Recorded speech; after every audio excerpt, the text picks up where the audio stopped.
오늘은 올해 마지막 주일 예배입니다. 오늘 우리 함께 보실 말씀은 사무엘상 2장 11절에서 26절까지의 말씀입니다. 구약성경 사무엘상 2장 11절에서 26절까지의 말씀입니다. 다 찾으셨으면 우리 합독하겠습니다. 엘가나는 라마의 자기 집으로 돌아가고 그 아이는 제사장 엘리 앞에서 여호와를 섬기니라. 엘리의 아들들은 행실이 나빠 여호와를 알지 못하더라. 그 제사장들이 백성에게 행하는 관습은 이러하니 곧 어떤 사람이 제사를 드리고 그 고기를 삶을 때에 제사장의 사환이 손에 새 살 갈고리를 가지고 와서 그것으로 냄비에나 솥에나 큰 솥에나 가마에 찔러 넣어 갈고리에 걸러 나오는 것은 제사장이 자기의 것으로 가지되 실로에서 그곳에 온 모든 이스라엘 사람에게 이같이 할 뿐 아니라 기름을 태우기 전에도 제사장의 사환이 와서 제사 드리는 사람에게 이르기를 제사장에게 구워드릴 고기를 내라. 그가 내게 삶은 고기를 원하지 아니하고 날 것을 원하신다 하다가 그 사람이 이르기를 반드시 먼저 기름을 태운 후에 내 마음에 원하는 대로 가지라 하면 그가 말하기를 아니라 지금 내게 하라. 그렇지 아니하면 내가 억지로 빼앗으리라 하였으니 이 소년들의 죄가 여호와 앞에 심히 크면 그들이 여호와의 제사를 멸시함이었더라. 사무엘은 어렸을 때에 세마포의 옷을 입고 여호와 앞에서 섬겼더라.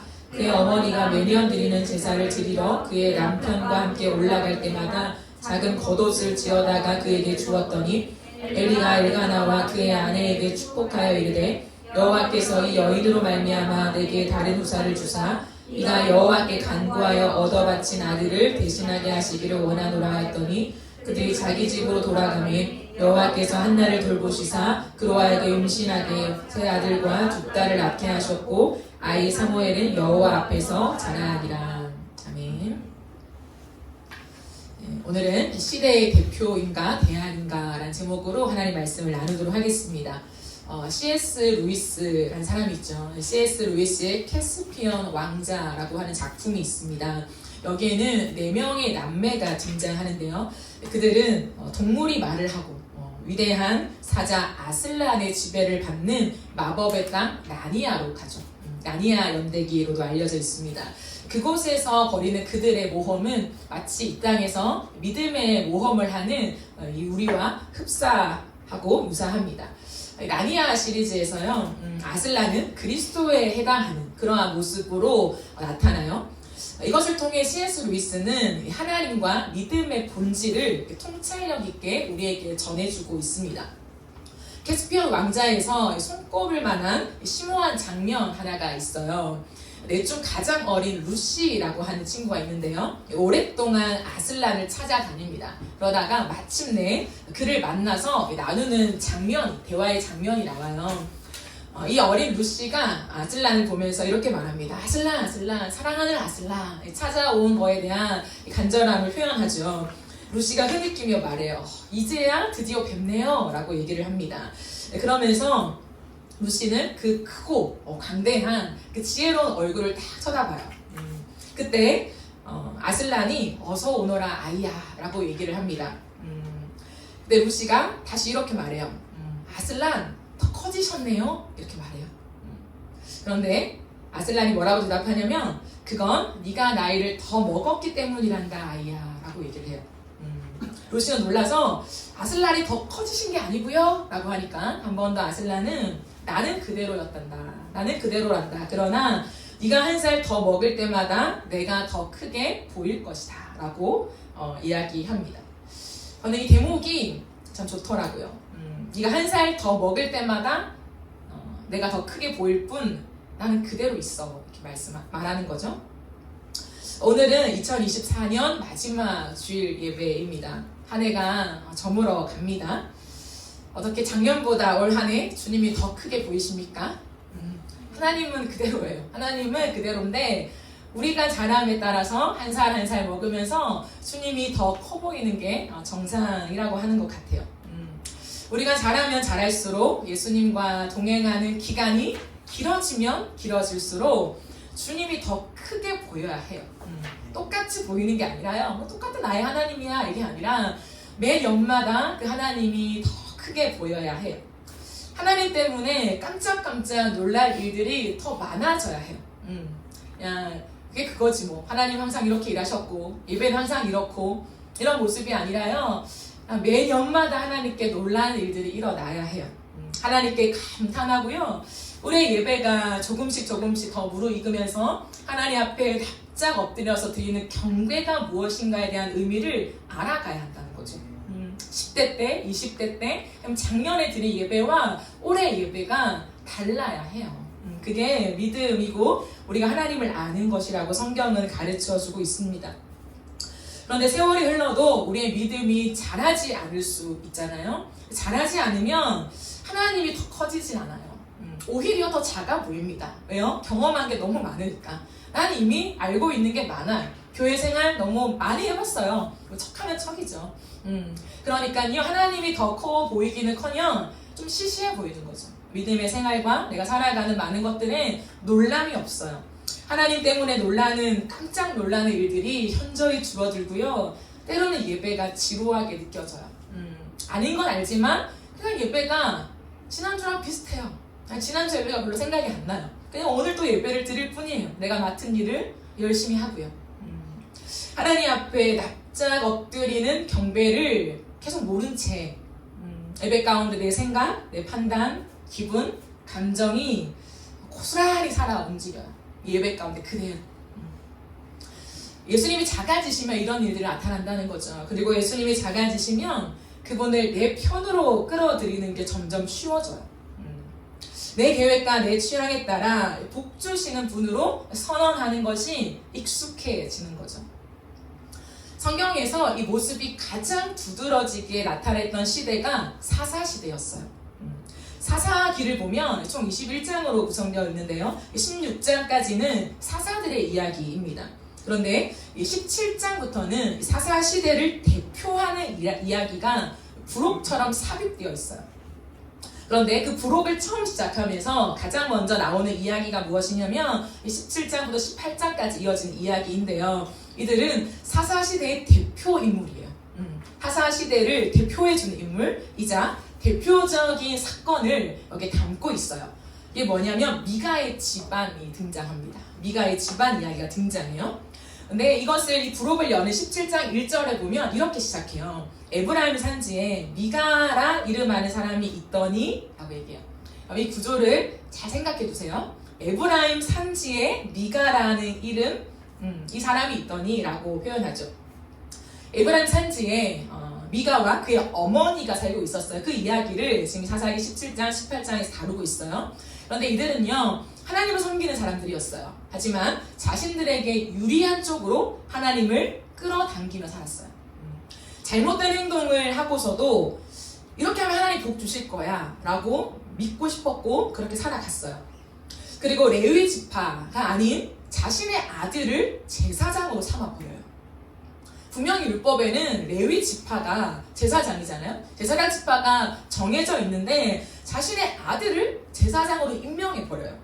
그리고 마음대로 예배를 드립니다. 왜 그럴까요? 쉬워요. 예배당까지 가는 게 너무 귀찮았거든요.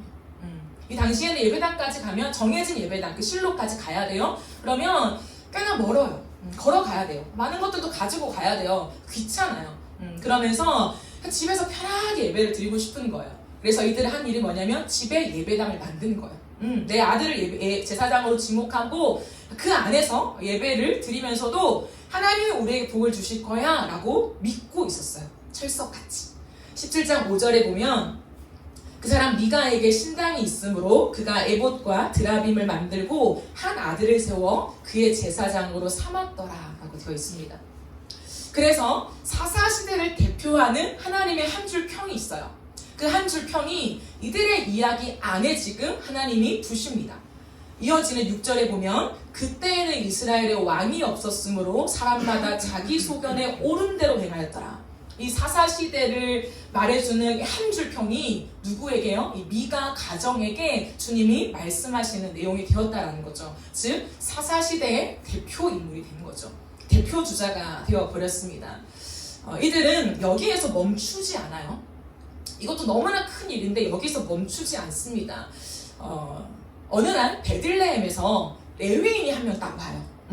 그러니까 이 미가 가족이 봤을 때는 올컨이죠. 올컨이. 내 아들을 제사장으로 삼는 게 좀 찝찝했어요. 근데 레위인이 갑자기 우리 마을에 왔어? 우리 집안을 지나가? 옳거니 하면서 그를 붙잡습니다. 그리고 딜을 해요. 너가 지금 묵을 곳을 찾지. 우리 집에 제사장이 될래? 그러면 숙박을 해결해 줄게. 그리고 조금의 용돈을 줄게. 우리 집에서 함께 사는 거 어때? 제사장으로 대우할 뿐만 아니라 내 아들처럼 여겨줄게 라고 이야기를 합니다. 그런데 이 시대가 얼마나 타락했던지 하나님의 제사장이 이 사람은 예스 잘됐다. 집을 구하고 있었는데 묵을 집이 없었는데 잘됐네 하고는 함께 살아갑니다.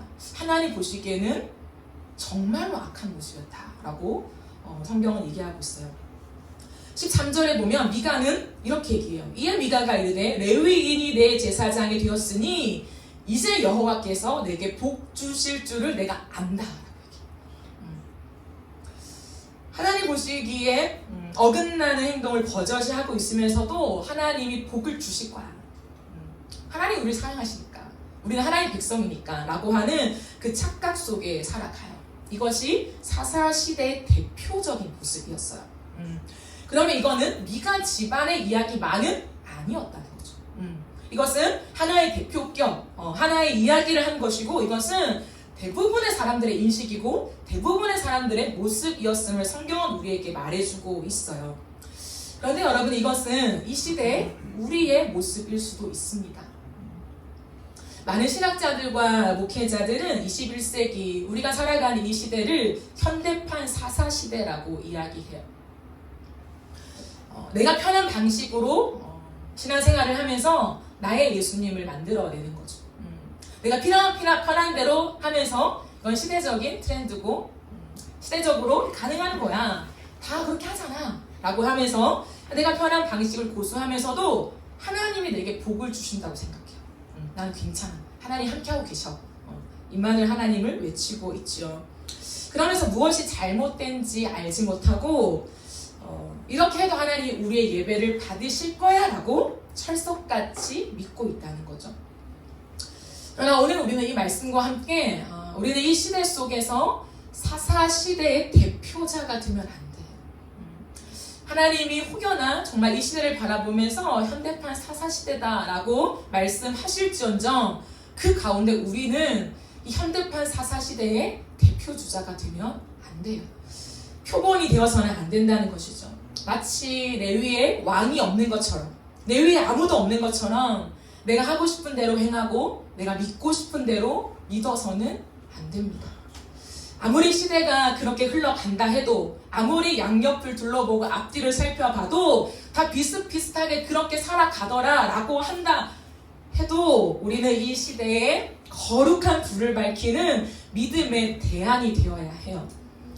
그러면 사사시대에 그런 사람이 있었을까요? 이런 캄캄한 사사시대, 영적 암흑기라고 일컫는 이 시대에 진짜 절망 중에 절망이요 좌절뿐이라고 일컫는 이 사사시대의 한 복판에 정말 이러한 시대적인 대안으로 살아가는 사람이 있었나요? 네, 있었습니다. 사사기의 시간적인 흐름은 사무엘상으로 넘어와요. 왜냐하면 사사기 다음에 책이 룻기잖아요. 룻기는 사사시대에 있었던 한 가정의 이야기를 담고 있어요. 그래서 사사시대라고 하는 역사적인 흐름은 사무엘상으로 시대의 흐름이 이제 이어오게 됩니다. 그런데요, 마지막 사사를 우리가 누구라고 하냐면 사무엘이라고 해요. 사무엘. 그러면 영적으로 가장 어두울 사사시대의 말미, 얼마나 어둠이 짙겠어요? 그 말미를 여는 사무엘상의 첫 절은 이렇게 기록합니다. 사무엘상 1장 1절 에브라임 산지 라마다임 소빔에 에브라임 사람 엘가나라 하는 사람이 있었으니. 좀 전에 본 것 같지 않아요? 17장 1절에 에브라임 산지에 누가 있었다고요? 미가라 하는 사람이 있었는데, 동일한 시대를 살아가면서 사무엘상 1장 1절은 에브라임 산지에 엘가나라 하는 사람이 있었으니 라고 기록하고 있습니다. 에브라임 산지는 우리가 살펴본 것처럼 사사시대를 대표하는 사람 미가가 사는 곳이라고 성경은 버젓이 기록하고 있습니다. 그런데요, 같은 시대, 같은 장소를 살지만 누구는 사사시대의 대표가 되고 누구는 사사시대의 대안이 돼요. 엘가나의 집안은 사사시대를 밝히는 시대의 대안이 됩니다. 하나님이 그렇게 삼으세요. 사무엘상 1장 3절을 보면 이 사람이 매년 자기 성읍에서 나와서 실로에 올라가서 만군의 여호와께 예배하며 제사를 드렸는데 라고 이야기하고 있습니다. 다시 볼까요? 이 사람이 매년 자기 성읍에서 나와서 실로로 올라가서. 미가와 너무나 대조적이죠. 미가는 자기 집에서 나오기를 싫어했어요. 나는 여기서 그냥 예배할래. 너무 귀찮다. 실로까지 언제 가냐? 라고 하면서 자기 집안에 산당을 만들어 놓았습니다. 실로로 올라가지 않았어요. 이곳이 예배 초소다라고 믿으면서 하나님을 예배했습니다. 자기 스스로. 그런데 같은 지역에 사는 엘가나는 매년 자기 성읍에서 나와서 실로로 올라가서 하나님이 명하신 예배 장소로 가요. 신앙 고백의 공동체가 함께 모여있는 그 장소로 기꺼이 갑니다. 그리고 만군의 여호와께 예배하며 제사를 드렸다라고 되어 있어요. 그런데 거기에 누가 있습니까, 여러분? 엘리의 두 아들 홈니와 비느하스가 여호와의 제사장으로 거기에 있었더라라고 성경은 말해주고 있습니다. 무엇일까, 여러분? 역사는 스토리잖아요. 하나님이 지금 스토리를 계속 써 내려가고 계시는 거예요. 사사기를 쓴 사람과 사무엘상을 쓴 사람은 다르죠. 의논하고 쓴 것이 아닙니다. 성경의 진짜 저자는 누구십니까? 하나님이요. 하나님은 의도하고 필요한 것만 모아서 쓰신다는 거죠. 배열까지도 하나님은 정확하게 하신다는 거죠. 그러면요, 이제 같은 지역에서 일어났던 일을 좁혀요. 더 좁혀나가면서 이제는 같은 지역이 아니라 같은 예배 장소 안으로 카메라 앵글을 갖다 댑니다. 그런데요, 거룩해야 하는 동일한 예배 장소, 이렇게 인어브 처치처럼 함께 모여있는 이 예배 초소 성전 안에서 사사시대의 대표와 사사시대의 대안이 함께 있어요. 이 얘기를 하는 거예요.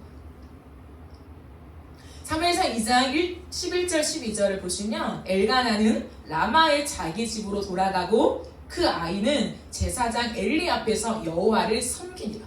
이제부터 계속되는 대조가 나와요. 12절 엘리의 아들들은 행실이 나쁘만 여호와를 알지 못하더라.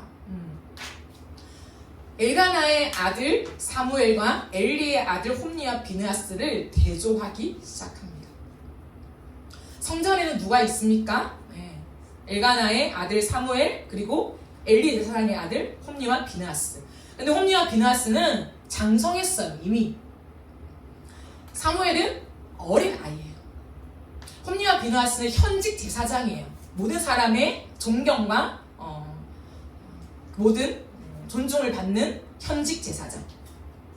사무엘은 제사장의 종 중의 종, 말단 종, 이제 들어온 신입, 이런 느낌이에요. 홈니와 비느하스는 자신이 가진 모든 권력을 가지고, 제사장의 권력을 가지고 자신을 위한 일로 사용해요. 제사장의 종들을 시켜서 억지로 제사 고기를 탈취하고 있습니다.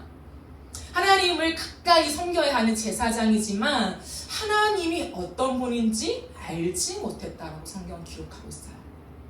자, 흥미로운 건 뭐냐면 하나님이 홈니와 비느하스가 이 성전 안에서 제사를 드리는 동안에 누구보다 거룩하게 제사를 집례해야 하는 사람들인데 그 안에서 무슨 일을 했는지를 너무나 자세하게 기록하고 있다는 거예요. 냄비가 어떤 냄비인 것까지도 하나님은 다 기록하고 있어요. 그냥 냄비에 있었다라고 하면 되는데 큰 냄비, 작은 냄비, 주님은 디테일하게 기록하고 있어요. 무엇을 말하고 있을까요? 하나님은 당신의 예배를 주목하신다는 거예요.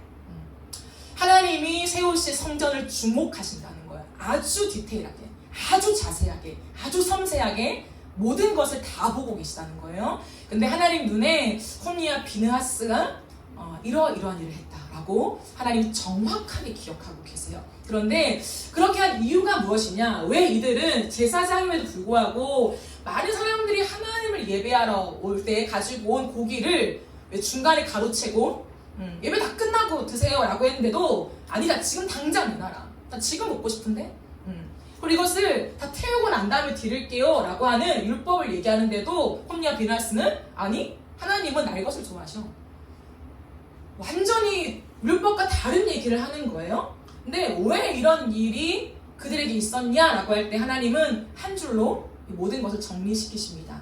이게 17절이죠. 이 소년들의 죄가 여호와 앞에 심히 크면 그들이 여호와의 제사를 멸시하였다.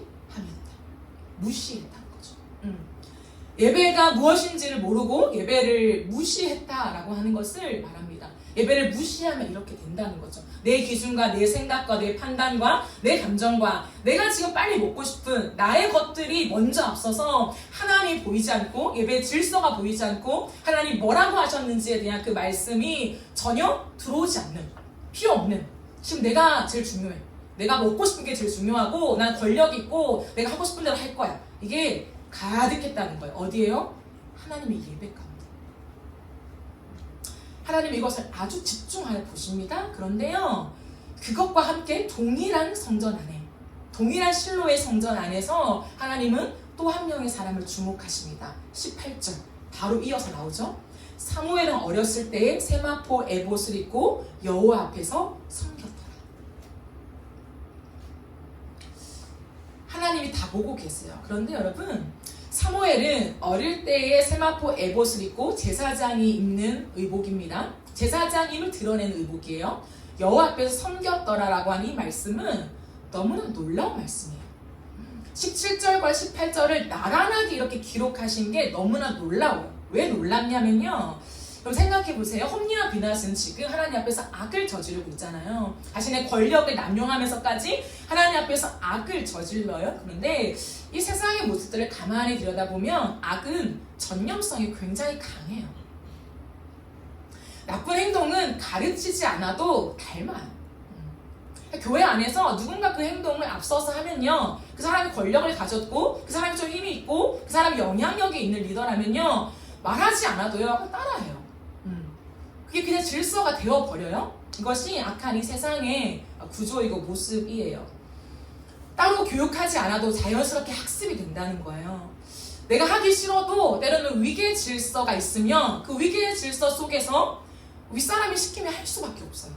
이게 사람들이 말하는, 세상이 말하는 구조라고 하는 거죠. 저는 안 하고 싶어요. 그런데 위계 질서가 있고 여기서 내가 살아남기 위해서는 어쩔 수가 없어요. 이게 공통적인 사람들의 의견이었다는 거예요. 그런데 사무엘은 이 모든 생각을 뒤엎어요. 이 당시의 제사장은요, 거의 하나님급이었어요. 이들의 인식 속에는 제사장은 절대 권력이었습니다. 대단한 사람들이었다는 거예요. 그런데요, 홈리와 비나스가 종들에게 제사 고기를 탈취할 때요, 모든 종들은 줄 수밖에 없었어요. 홈리와 비나스가 말하는데 뭐라고 해도 달라고 하는데 결국엔 줄 수밖에 없었다는 거예요. 그 권력 앞에 어떻게 할 수가 없었어요. 그런데 사무엘은 달랐다고. 사무엘은 비록 이 실로의 제사장들을 섬기는 너무나 어린 종에 불과했어요. 너무 작았다는 거예요. 자기 목소리를 낼 수가 없어요. 그 정도 위치가 아니에요. 입도 뻥끗 못해요, 이 성전 안에서는. 근데요, 다른 사람들의 악행을 본받지 않아요. 영향을 받지 않아요. 뿐만 아니라 홈리와 비느하스가 시키는 대로 하지 않았어요. 안 따라가요. 어쩔 수 없다라고 말하지 않아요. 왜 그럴까요, 여러분? 아직 어려서 뭘 몰라서 그러는 걸까요? 분이 파악을 못해가지고, 성전에 처음 와봐가지고 그러는 걸까요? 아니에요. 왜냐하면 성경을 자세히 보니까 사무엘은 처음뿐만 아니라 점점 자라가면서 똑같이 해요. 성경은 의도적으로 점점 자랐다라는 표현을 쓰거든요. 그러니까 처음 들어왔을 때나 지금이나 똑같다는 거죠. 엘리의 아들들과 이들의 종들의 악행을 본받지 않았다라는 것을 정확하게 기록하고 있어요. 이런 점에서 사무엘과 엘리의 아들들과의 대조는 계속 이어지고 있습니다. 21절을 보아도 아예 사무엘은 여호와 앞에 자랐다, 여호와 사람들에게 은총을 받았다라고 말하는 반면 25절을 보면 엘리의 아들들은 아버지의 말을 듣지 않았다라고 얘기해요. 자기가 원하는 대로, 믿고 싶은 대로, 하고 싶은 대로 독불 장군처럼 해나갔다라고 하는 거죠. 엘가나의 집안은 미가의 집안과 엘리의 집안과 달라요. 그죠? 같은 시대, 같은 지역, 같은 예배 장소에 있음에도 불구하고 다르다는 거죠. 무엇을 우리에게 말해줄까요? 환경 때문에 다를 수가 없습니다 라고 하는 말은 변명이라는 거죠. 다 그래요. 이 시대가 그래요. 저 환경이 지금 이렇거든요. 제가 선택을 못하는 거예요. 하고 싶지만요 그게 안 되는 거예요 라고 하는 것은 하나님 앞에서 변명일 뿐이에요. 진짜. 그렇다면 누가 이 악한 시대를 일으키는 대안이 될 수 있을까요? 이렇게 어두워져만 가는 세상 속에 하나님을 무시하고 하나님을 등지고 내가 편한 대로 내가 원하는 대로 살기를 너무나 즐거워하고 마땅하다라고 여기는 이 악한 시대를 일으키는 진짜 대안은 누구일까요? 그 사람은 좌절하며 기도의 등불을 밝히는 사람이에요. 좌절하며 오늘도 기도의 등불을 켜는 사람입니다. 여러분 이 사사시대는요 무엇이 가득했을까요? 좌절이요. 좌절이 가득한 시대였습니다. 아무리 훑어봐도 소망이라는 게 별로 없는 시대였어요. 걸핏하면 나가서 주변 국가에게 져요. 힘이 없어요 이스라엘은. 또 맞고 들어와서 이 모든 경제와 정치가 다 무너져요. 군사력이 다 무너져요. 우리가 왜 이러나 이것이요 팽배했던 시대였어요. 그래서 하나님의 축복이라고 일컫는 그런 사건들보다 힘들고 어려운 일이 훨씬 더 많았다고요.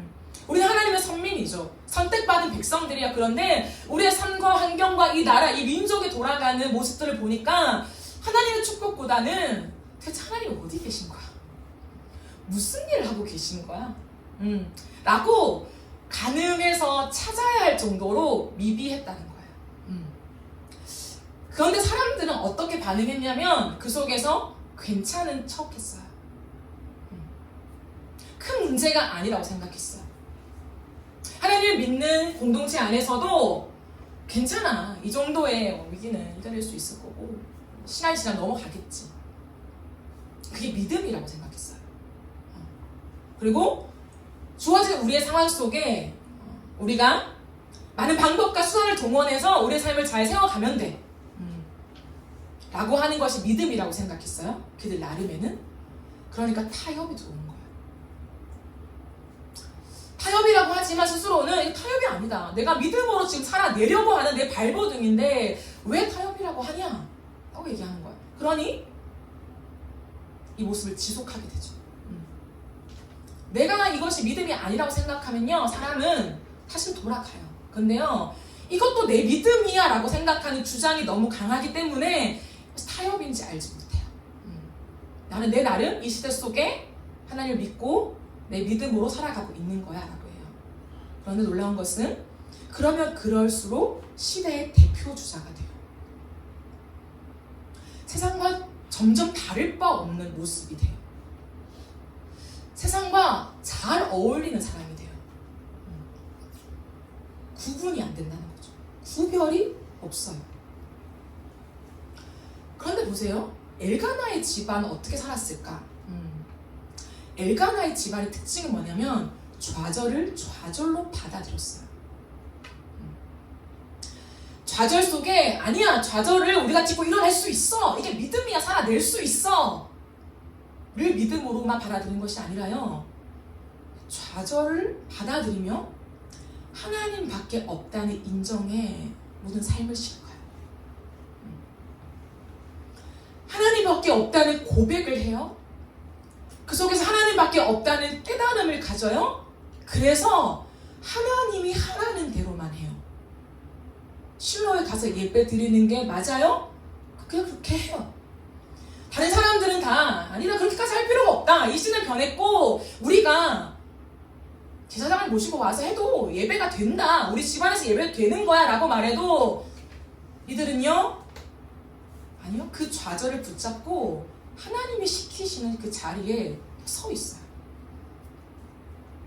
실로에 가서 예배 드리는 거 타협을 안 합니다. 이들의 삶이 하나님의 복을 꽉꽉 주셨나요? 아니요 너무나 힘들었거든요. 힘든 일들이 많았어요. 이 집안도. 근데 힘들어도 큰 돌보심과 은혜가 때로 안 느껴져도요 가요. 어디로? 예배의 장소로. 하나님이 시키시는 대로. 무덤덤한 마음이 아니에요. 하나님 언제나 우리에게 역사하실까? 돌봐주시도 않는데. 형식적으로 그래도 지키긴 지켜야지. 이렇게 무덤덤한 마음으로 가는 것이 아니라요. 이들의 마음속에 무엇이 있었냐면 나에게 실오라기만큼의 은혜라도 주실 줄을 원하며 가는 거예요. 그 은혜를 받으려면 이 좌절의 한복판 속에서 실오라기만큼이라도 하나님의 은혜를 받으려면 어떻게 해야 하는지를 알고 있었어요. 어떻게요?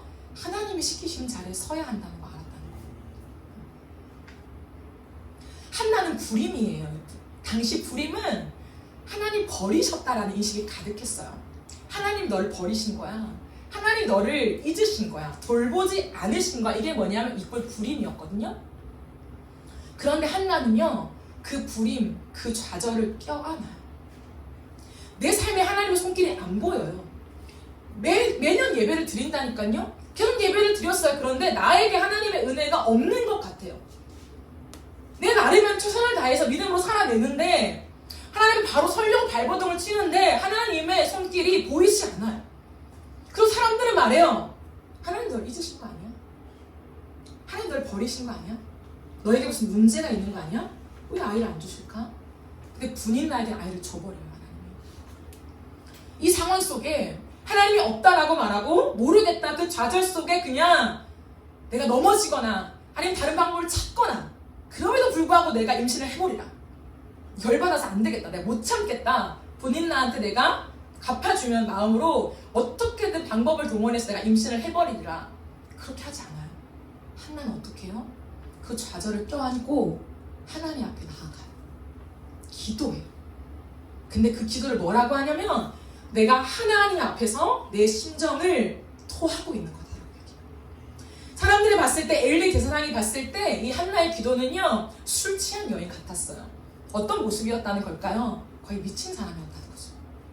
하나님 앞에 절규를 쏟아냈다는 거죠. 하나님 앞에 그 기도가 고상한 기도가 아니라 그냥 가만히 앉아서 묵상하며 고상한 기도가 아니라요 온 바닥을 기면서 울면서 하나님 앞에서 뭔가 미친 여자처럼 했던 기도였다는 거예요. 왜요? 자신의 좌절을 껴안고 하나님 앞에 나아가는 것밖에 방법이 없었거든요. 놀라운 게 뭔지 알아요? 하나님이 그 기도에 응답을 주셨어요. 사무엘을 주셨어요. 사무엘을 주시자마자 한나가 어떻게 해요? 사무엘을 하나님께 드려요. 그 어떤 것도 나를 보호하고 나를 자랑하기 위한 도구로 사용하지 않아요.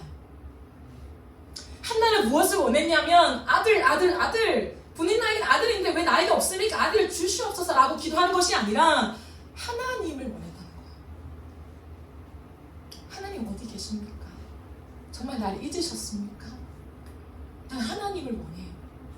그래서요 그 아들을 주자마자 그 응답을 받자마자 하나님의 임재를 느끼자마자 그 아들을 아까워하지 않고 하나님께 드려요. 그리고 한나는 어떻게 해요? 매년 그 아들에게 제사장의 옷을 입혀줘요. 일상의 삶이 어땠을까요? 그 아들을 바라보며 제사장의 옷을 준비했겠죠. 뭐 하루 이틀 생각해보니까 내일이 예배네? 우리 아들 옷 갖다 줘야 되는데 새 옷 갖다 줘야 되는데 어디 가서 샀겠어요? 그런 게 아니라는 거예요. 다시 1년을 기다리며 그 아이에게 갔을 때요 제사장의 옷을 준비하고 있었어요. 그러면서 사무엘에게 그 옷을 줄 때마다 이렇게 말하지 않았을까요? 사무엘아, 너는 하나님의 제사장이야. 사무엘아, 너는 이 시대 속에 하나님의 멋진 제사장이 될 거야. 사무엘아, 하나님 앞에서 바르게 섬겨야 한다. 하나님만 바라봐야 된다. 다른 것에 관심 가지면 안 돼. 하나님이 말씀하신 대로만 하면 돼. 그렇게 말하지 않았을까요? 매년 새 옷을 입혀주시면서 새 마음을 사랑하는 아들에게 교육시킨 거죠. 그리고 또 가요 자기 집으로. 하나님을 믿고 사무엘을 믿으면서. 그래서 사무엘도 하나님께만 소망을 둬요. 이게 그 가정의 은혜예요. 부모의 그 마음 그대로가 자녀에게 적용되어서 사무엘도 하나님께만 소망을 둡니다.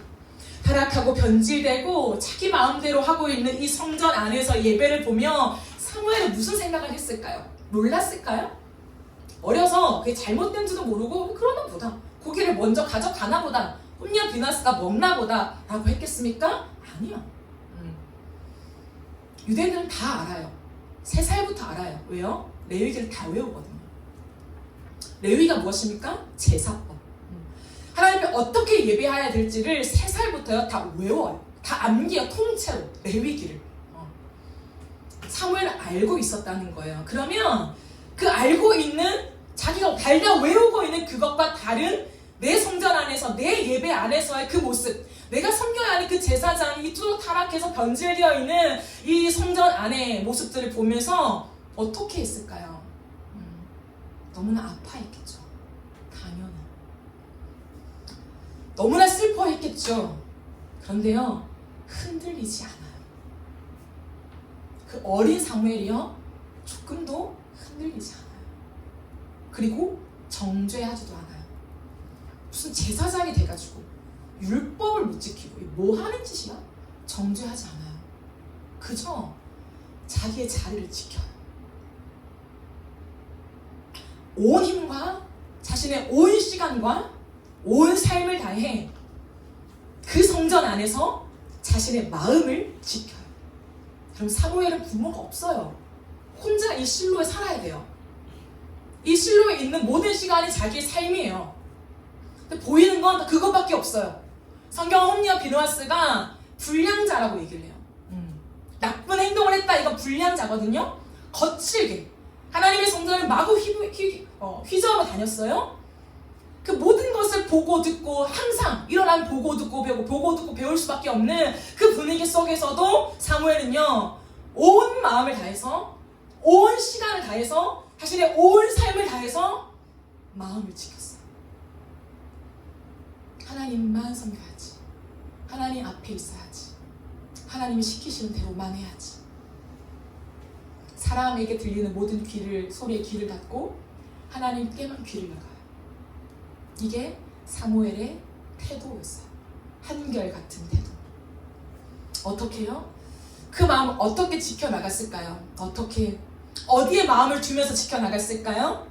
매일 등불이 꺼지지 않게 등불을 교체하면서. 사무엘에게 주어진 건 그 일밖에 없었거든요. 야, 너 등불 교체해. 너가 이 담당해. 이렇게 하지 않았을까요? 중요하지 않은 일이라는 거죠. 왜요? 매일 해야 되니까. 그럼 매일 해야 되는 일은 어려워요. 매일 해야 되는 일은요, 밑에 사람들한테 맡기는 거예요. 너가 매일 해. 이렇게 하는 거예요. 사무엘은 매일 해야 하는 그 일을 매일 등불을 보면서 등불이 불이 꺼질까봐, 꺼지면 안 돼요. 절대 안 돼요. 등불이 꺼지기 전에 불을 교체해야 돼요. 불을 지켜야 돼요. 그 일을 매일 하면서, 매일 너무나 하찮게 보이는 그 일을 하면서 마음을 지켰어요. 나는 등불을 켜리라.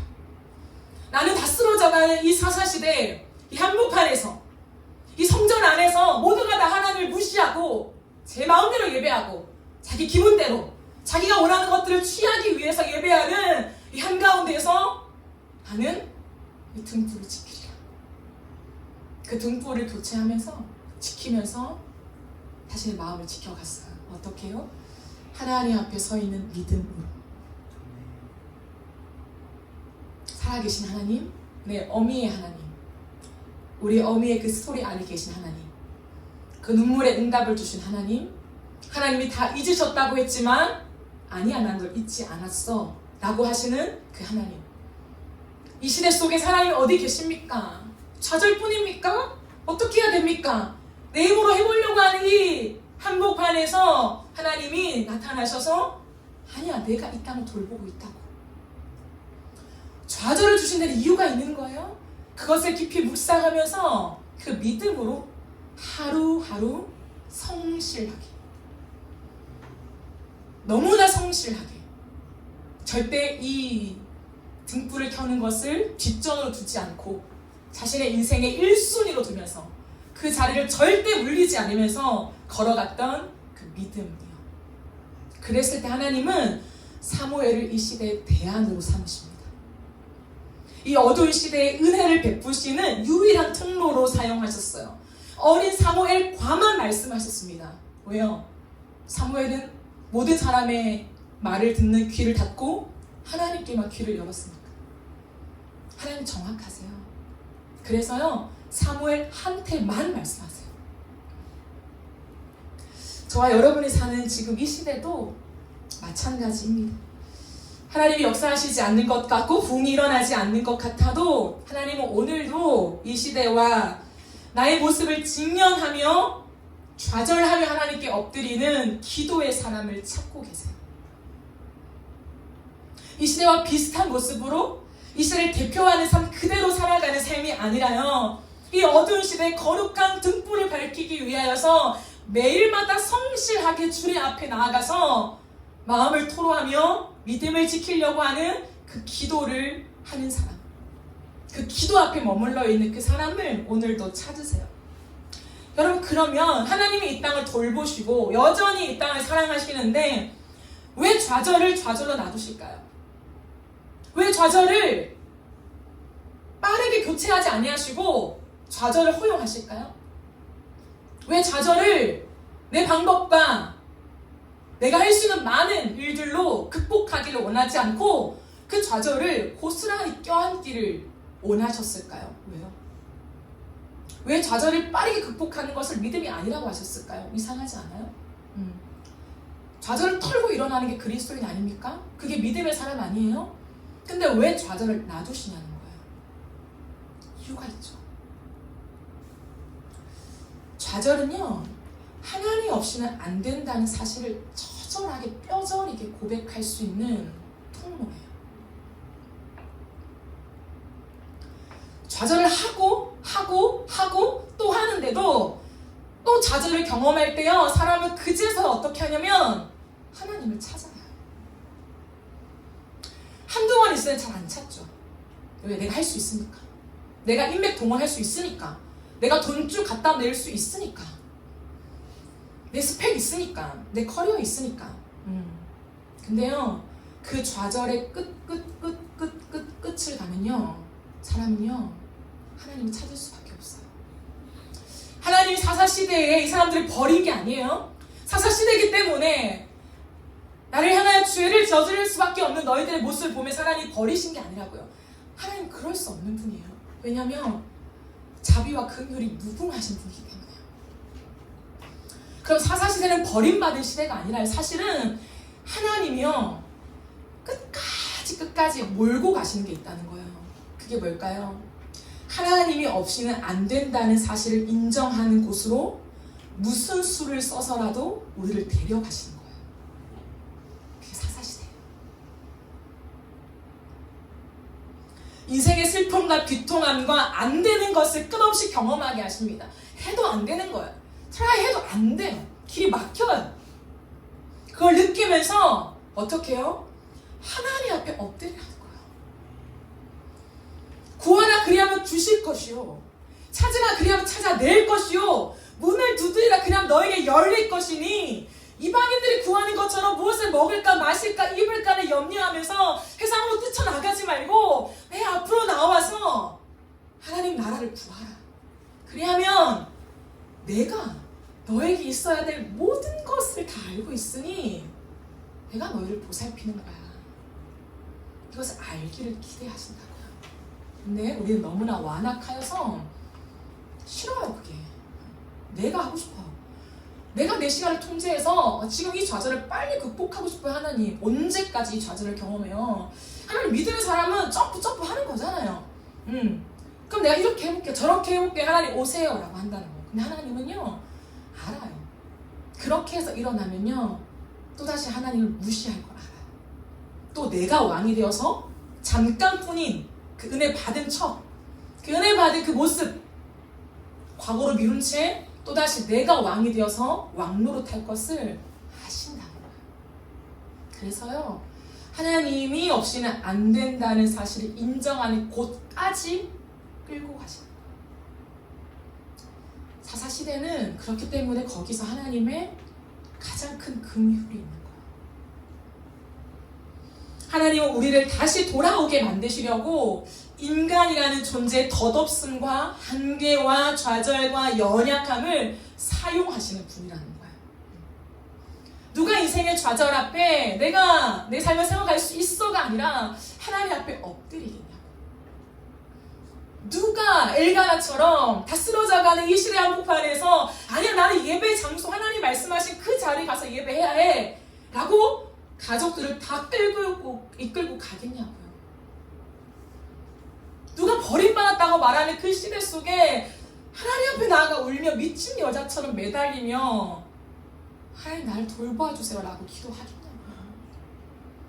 누가 어린 철없는 이 나이에 형들이 하는 거 따라가서 그냥 똑같이 하는 것이 아니라 엘리 제사장이 그들을 그냥 허용할지언정 자신의 마음을 지키며 하나님 앞에 등불을 밝히겠냐고요. 근데 그 믿음의 사람을 하나님 오늘도 찾고 계세요. 샅샅이 수색하고 계세요. 이 예배 가운데서도요. 오늘도 수없이 많이 드려지는 이 한국교회 예배 가운데서요. 아니 전 세계 예배 가운데서요. 하나님은요. 샅샅이 찾으세요. 다 보세요. 온니와 비느하스처럼 예배하는지 아니면 사무엘처럼 예배하는지 미가처럼 예배하는지 엘가나의 집안처럼 예배하는지 하나님 다 보세요. 그리고 하나님 정확하게 집어내세요. 너 사무엘아 내가 너와만 얘기하겠다. 난 오늘도 일하고 있는데 내 이야기를 너에게 들려줄게. 잘 들어라 사무엘아. 하나님이 그와 말씀하시며 시대의 불을 밝혀요. 다윗을 준비하십니다. 하나님의 시대는 꺾이지 않아요. 하나님의 나라는 타격받지 않습니다. 반드시 하나님의 나라는 계속하여 전진하고 하나님의 나라는 완성돼요. 근데 누가 그 믿음의 바통을 이어받고 끝까지 전진할 것인가? 하나님은 또 다른 하나님의 바통을 넘겨줄 그 사람을 찾고 계시는 거예요. 아무나 다가 아니에요. 하나님 저한테 주세요. 이 시대를 저한테 맡겨주세요. 다음 세대를 저한테 맡겨주세요. 우리에게 맡겨주세요. 하나님 우리가 다음 세대를 책임져 볼게요. 근데 하나님은요 응답을 안 해요. 마치 없는 것처럼. 하나님 마치 일하시지 않는 것처럼 응답을 안 해요. 근데요 하나님이 주고 계신 이 바통을요 누군가한테 전달시키시는데 정확하게 말하세요. 너 사무엘, 너 한나, 너한테 줄게. 하나님 그렇게 하시는 거예요. 그래서 하나님 오늘도 사람을 찾으십니다. 그러기에 결론으로 저는 26절 말씀을 가져가고 싶어요. 이런 사무엘의 인생은 어떤 인생인가? 아이 사무엘이 점점 자라매 여호와와 사람들에게 은총을 더욱 받더라. 점점 자라면서 은총을 더욱 받아요. 똑같지 않아요. 여러분 똑같으면요 제가 항상 말하죠. 후퇴라고요. 머물러 있는 건 없습니다. 사무엘은요 점점 자라면서요 어떻게 해요? 하나님을 더 알아가요. 해가 거듭될수록요 하나님을 더 알아가요. 똑같지 않아요. 2023년도와 2024년도가 똑같을 수가 없다고요. 믿음의 사람들은요 하나님 앞에 가져가는 사람들은 그쵸 내가 믿는 하나님 그쵸 그런 하나님이지 그렇게 일하셨던 하나님이지 과거형이 아니라요 너무나 기가 막히게 그날 하나님 만났는데 그 2023년과 비교할 수 없을 정도로 또다시 놀라운 하나님이에요. 주님 놀랍습니다. 또 어떻게 이런 일을 하십니까? 내 삶에 어떻게 섬세하게 이런 일을 만들어 오셨나요? 하나님 너무나 놀랍습니다. 감탄하고 또 감탄하는 2024년을 보냈을 거예요. 그리고 점점 자라매 그 사람이 2025년도도요 하나님을 새롭게 알아갈 거예요. 그 알아가는 기쁨으로 넘쳐날 거예요. 그리고요 삶에서요 하나님의 영광이 드러날 거예요. 그리고 사람과 하나님에게서 은총을 더 받더라. 하나님이 그 사람을 책임지시고 복을 주시고 돌보세요. 이것이 우리 하나님입니다. 사랑하는 여러분 2024년이 저물어 가요. 우리의 인생을 돌아보면서 다시 한번 서론으로 가져갔던 그 질문을 던져보기를 원합니다. 우리의 믿음은 자랐습니까? 우리는 하나님을 더 알았습니까? 머리가 아니라 이 가슴으로 영으로 하나님이 어떤 분인지 얼마나 좋은 분인지를 알아갔습니까? 우리의 예배가 더 깊어졌습니까? 이전과 예배와 비교할 수 없을 정도의 그 황홀하고 주님을 아는 은혜 안에 누려진 엎드림의 예배가 있었습니까? 모든 걸 다 엎드려서 하나님만 영광 받으시기를 원하는 그 마음에 그 온 마음과 온 영을 엎드리는 그 경배가 있었습니까? 진실한 예배, 사무엘의 예배가 있었습니까? 그리고 이 시대의 아픔과 좌절과 많은 이야기들을 끌어안고 이야기만 하는 것이 아니라 그것을 내 가슴에 우격우격 좌절로 끌어안으며 하나님 앞에 나아가 마음을 토로하며 울며 때로 미친 사람처럼 하나님이 허우적거리며 나아갔던 기도의 시간들이 있으셨습니까? 하나님 이대로는 안 됩니다. 이 땅을 긍휼히 여기시고 우리 가정을 긍휼히 여기시고 하나님 내 사람들을 긍휼히 여기시고 이 교회를 이 다음 세대를 긍휼히 여겨주세요 라고 하는 비통한 가슴을 껴안고 이 좌절된 시대를 껴안고 하나님 앞에 나아가 내 시간을 쏟아내며 내 눈물을 쏟아내며 기도한 기도의 시간과 무릎이 있으셨습니까? 작년과 다르게 결산은 그것으로 하는 거예요. 하나님과 내 연봉 협상하는 게 아니라 내 능력을 보여주면서 나 이만큼 인정받았고 잘했고 세상에서 이만큼 살았어요가 아니라요. 하나님 앞에서의 결산은 이렇게 하는 거라고요. 하나님 앞에서 우리의 남은 시간들을 좀 돌아보면서 우리의 마음을 정돈합시다. 과연 나는 하나님을 무시하며 살았나? 하나님이 시키시는 대로 하며 여기까지 왔나? 그 좌절을 껴안고 눈물을 머금고 때로 울면서 때로는 자신을 정죄하면서 하나님 앞에 이게 맞습니까? 잘 가고 있습니까? 근데 왜 안 변합니까? 어떻게 해야 됩니까? 그 좌절을 회피하지 아니하고 그 좌절을 괜찮다고 과장하지 아니하고 좌절을 좌절 그대로 직면하여 껴안으면서 날마다 울면서 하나님밖에 없음을 내가 할 수 있는 것이 없고 하나님이 하셔야만 하는 하나님의 것이잖아요. 내 인생도 이 교회도 내 모든 걸어가는 이 나라의 일들도 하나님 것이잖아요. 하나님 도와주세요 라고 하나님 앞에 무릎을 꿇을 수밖에 없는 그것이요. 그것을 돌아보며 결산합시다. 그리고 2025년을 준비합시다. 무엇을 기대합니까? 무엇을 소원으로 가져가십니까? 뭘 가지기 원해요? 뭘 성장시키기 원합니까? 그래서 연봉은 아니었으면 좋겠어요. 중요하죠. 그러나 그것이 우리의 마음속에 중심에 있지 않았으면 좋겠어요. 왜냐하면 이 시대는 그것을 소원하는 시대니까. 적어도 그것이 아니라 하나님 앞에서 사무엘과 같은 그 마음이 나에게 무엇이 필요한가를 돌아보면서 한 해를 마무리하고 새로운 한 해를 준비한 이 시대의 대표 주자가 아니라 이 시대의 하나님의 대안으로 살아가는 저와 여러분 그리고 사랑하는 우리 교회가 되어지기를 예수님의 이름으로 축복합니다. 우리 함께 찬양하며 기도하며 나갔으면 좋겠습니다. 임재라는 이 찬양 보면서 하나님의 시선으로 우리를 보고 계심을 인식하면서 우리가 나아갔으면 좋겠습니다.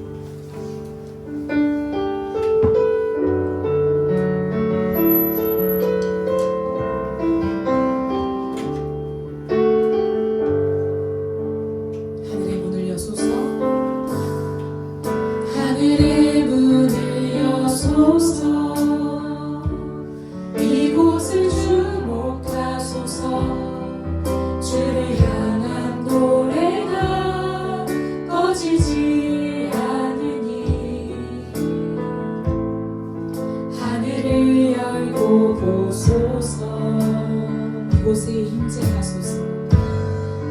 이곳에 임재하소서. 주님을 기다립니다. 기도의 향기가 하늘을 가르니 주여 임재하여 주소서. 이곳에 오셔서 이곳에 앉으소서. 이곳에서 드리는 예배를 받으소서.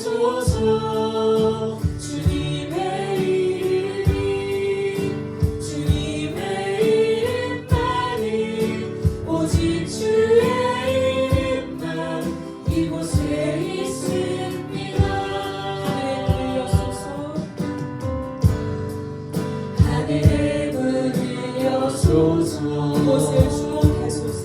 이곳을 주목하소서. 주를 향한 노래가 주를 향한 노래가 꺼지지 않으니 꺼지지 않으니 하늘을 열고 보소서. 하늘을 열고 보소서. 이곳에 임재하소서. 이곳에 임재하소서. 주님을 기다립니다. 주님을 기다립니다. 기도의 향기가 기도의 향기가 하늘에 닿으니 주여 임재하여 주소서. 주여 임재하여 주소서. 이곳에 오셔서 이곳에 앉으소서. 이곳에서 드린 예배를 받으소서. 주님의 이름 주님의 이름 받으시오. 오직 주의 이름만 이곳에 있습니다. 이곳에 오셔서 이곳에 앉으소서. 이곳에서 예배를 받으소서. 주님의 이름이 주님의 이름만 오직 주의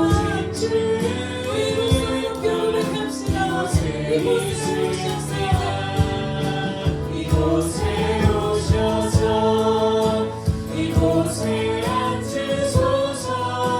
이곳에서 드리는 예배를 받으소서. 주님의 이름이 주님의 이름만이 오직 주의 이름만 이곳에 있습니다. 이곳에 오셔서 이곳에 앉으소서.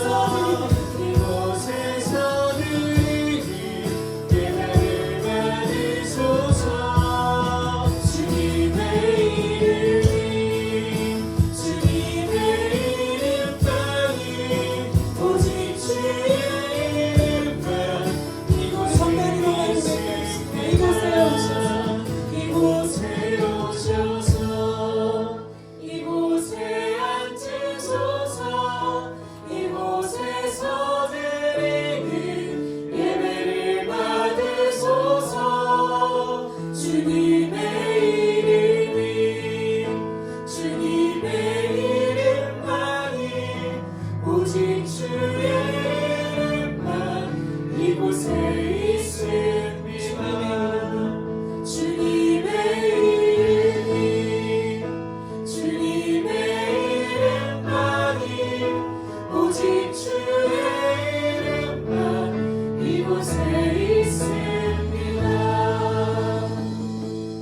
우리가 진짜 들은 말씀 기억하면서 함께 기도합시다.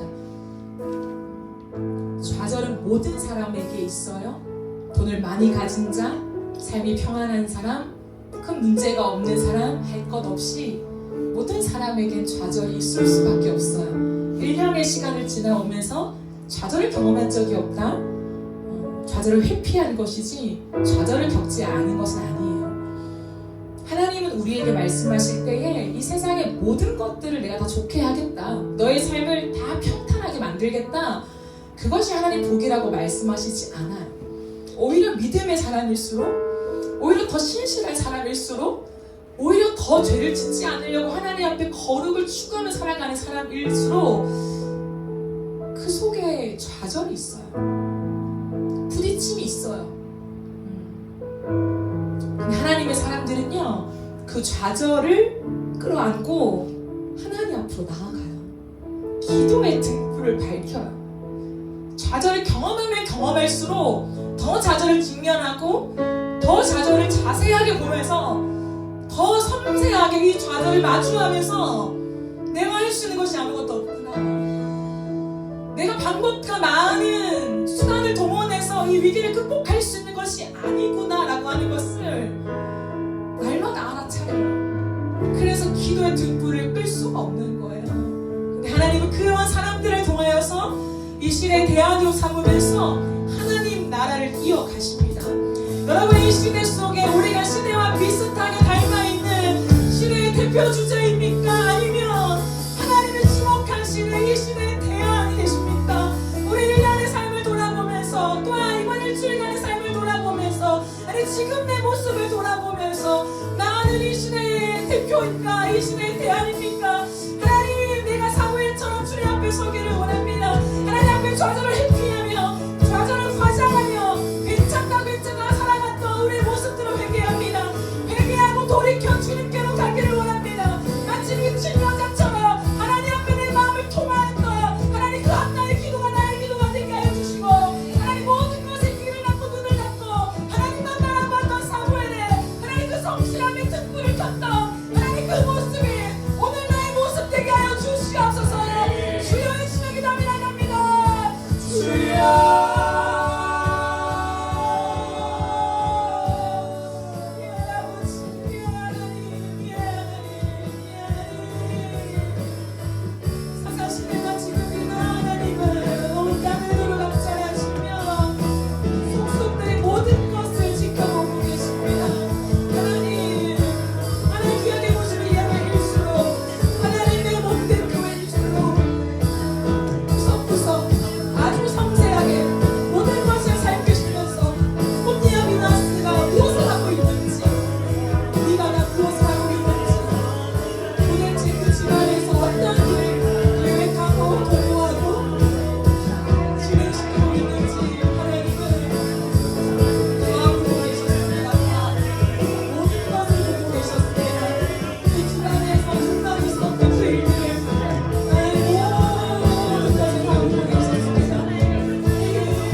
기도합시다. 하나님은요, 소중하게 여기시는 것이 있어요. 하나님에게 절대적인 것이 있습니다. 그것이 예배예요. 놀라운 것은요, 하나님이 구약이나 신약이나 예배를 말씀하실 때 개인에게 말씀하시지 않고 교회로 말씀하셨어요. 공동체로 말씀하십니다. 언제나 공동체가 먼저였어요. 그것을 통하여서 하나님은 예배를 말씀하셨어요. 비켜나갈 수가 없습니다. 이 코로나 시간을 지나면서 개인의 예배, 가정의 예배, 온라인의 예배, 많은 것들이 열렸어요. 맞아요. 거기도 하나님 임재 계시죠. 마땅합니다. 맞는 말이에요. 시각이 열려지는 거 너무 중요해요. 그러나요, 공동체 예배는 대체될 수가 없는 거예요. 하나님 앞에 나아가 드려가는 이 주일 예배, 부활의 기쁨을 우리가 온전히 고백하면서 내가 구원받은 것을 기념하는 이 부활의 아침, 이 주일날 우리가 드려가는 이 예배는요, 가장 소중한 거예요. 우리가 이 시간 다시 한번 기도할 때에 1년을 돌아보면서 정말 내가 이 예배를 어떻게 여겼나? 내가 익숙한 방식 말고요, 우리가 그냥 신앙생활 할 때 느꼈던 그거 말고요, 하나님이 보시기에 이 예배의 비중과 하나님 명령하신 이 예배의 그 무게감을 가지고, 그 중요함을 가지고 우리가 예배를 드린 건 맞습니까? 혹여나 그러지 못했다면 우리가 이 시간에 회개합시다. 하나님 잘못했음을 인정하고 고백합시다. 그리고 하나님 2025년 나의 예배를 세워주시옵소서. 하나님, 내가 이 시대의 흐름 속에 타협하지 아니하고 하나님의 공동체로 부르신 이 예배 가운데 우리가 앞서 찬양 인도자가 고백한 것처럼 예배 목숨 거는 것이 무엇인가? 하나님, 말로만 원인으로만이 아니라 우리의 진짜 행위로, 우리의 삶으로, 우리의 모습으로 이 주일 예배를 사수하며 하나님 앞에 하나하나를 살피며 기도로 준비하고 토요일의 삶을 정돈하면서 준비하면서 다시 한번 우리의 삶에 하나님이 명령하시고 부르신 그 주일 예배 그대로의 자리로 우리가 서게 하여 주시옵소서. 우리의 예배를 회복시켜 주시옵소서. 주여 시간이 나면 합니다. 주여.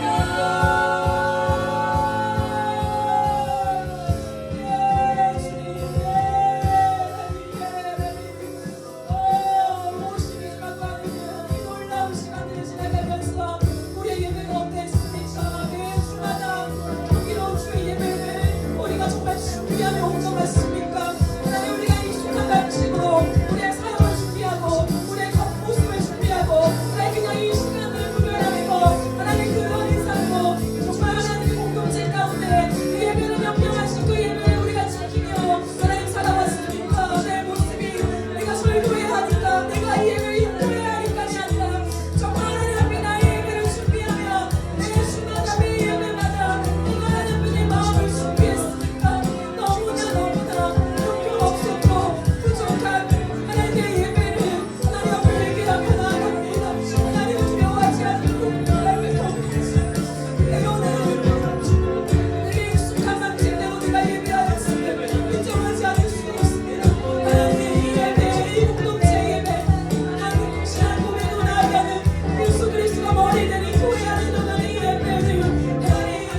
그 사사시대에 많은 예배를 받지 아니하시고 엘가나의 예배를 받으셨습니다.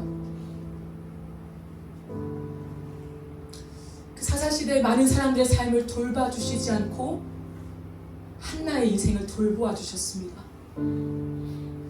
그 사사시대에 어느 누구와도 말씀하시지 않고 사무엘과만 말씀하셨습니다.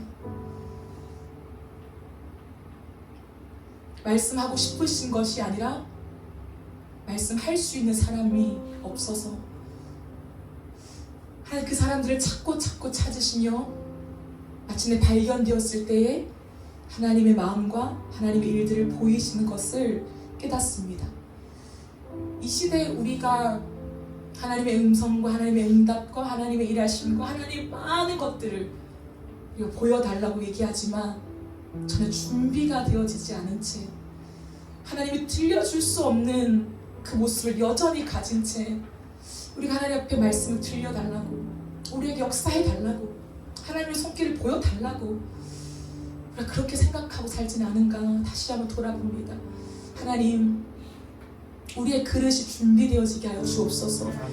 하나님께 우리의 귀를 열게 하여 주시옵소서. 그래서 하나님 말씀하실 수밖에 없는 사람들, 그 음성이 너무나 자연스럽게 들려와서 그 음성 따라 살아갈 수밖에 없는 사람들, 내가 대단한 믿음을 가져서가 아니라 들려지기 때문에, 하나님 마음이 느껴지기 때문에 그것을 부인하고 다른 길로 갈 수 없어서 그 음성을 따라 갈 수밖에 없는 그 걸음이 우리의 걸음이 되기를 원합니다. 하나님, 2024년을 마무리하고 2025년을 맞이하는 시점에 서 있습니다. 우리의 2024년도가 이 시대의 대표주자와 같은 모습이었습니까? 아니면 이 시대에 하나님이 주목하시는 믿음의 대안으로 살아왔던 삶이었습니까? 하나님 앞에 결산하기를 원합니다. 점검하기를 원합니다. 그리고 누군가는 너는 2024년을 결산할 때 착하고 충성된 종이었다, 너는 사무엘과 같은 사람이었다 평가받을 텐데, 그 사람이 내가 되길 원하고, 혹여나 2024년도를 그렇게 살지 못했다면 2025년을 허락하신 주님 앞에서 그렇게 결단해 보기를 원합니다. 소원하기를 원합니다. 2025년 이 새해 하나님 사무엘로 세워주시옵소서. 이 어두워가는 시대 속에서 기도로서 그 등불을 켜는 하나님, 그러한 사무엘로 우리의 기도에 무릎을 세우며 우리의 세대와 우리의 다음 세대를 위하여서 하나님 눈물로 기도하며 우리의 삶을 던질 수 있는 하나님, 그러한 세대가 우리가 되게 하여 주시옵소서. 우리의 예배를 받아주시고 하나님, 피상적인 예배, 또 똑같은 예배가 아니라 매주마다 하나님 감격하며 놀라며 하나님 앞에 감출 수 없는 기쁨과 눈물로 나아갈 수밖에 없는 진정한 예배가 이곳에서 드려지게 하여 주시옵소서. 그렇게 하신 주님께 감사드리며 예수님의 이름으로 기도드립니다.